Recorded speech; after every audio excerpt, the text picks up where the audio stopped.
Yes, it's not a secret. We've been separated for a while. Isang simpleng pahayag, ngunit sa mundo ng kasikatan, ang ganitong linya ay parang kidlat na umahati sa langit. Isang pag-amin na hindi sinisigawan, hindi pinasok ng drama, ngunit tumimo sa puso ng mga nakikinig.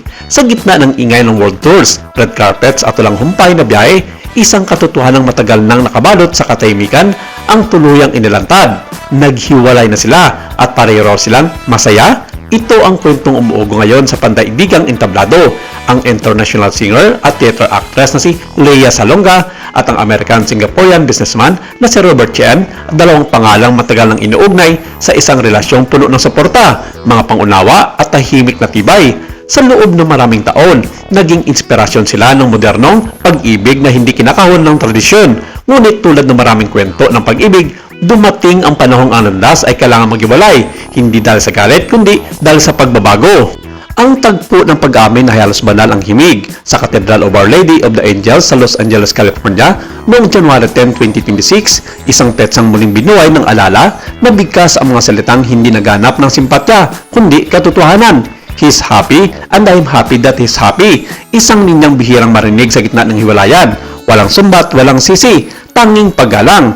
Ayon sa mga malalapit sa kanila, pare raw silang sobrang abala. Sa Lea Salonga, nilalamon ng mundo ng musika ng World Tour Spectacular na halos walang pahinga. Si Robert, lumalakad sa landas ng pagninegosyo at reputasyon. Tangan ang responsibilidad bilang isa sa pinakamayamang negosyante na nagsasalbing isang boses at inspirasyon ng marami.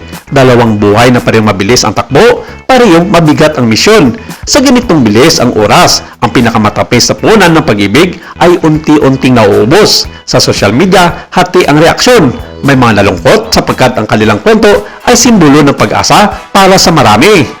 May mga humanga dahil sa malinis at may naong pagharap sa hiwalayan. At may mga nagtanong, posible bang maghiwalay ng walang pagkamuhi? Posible bang maging masaya para sa dating minamahal?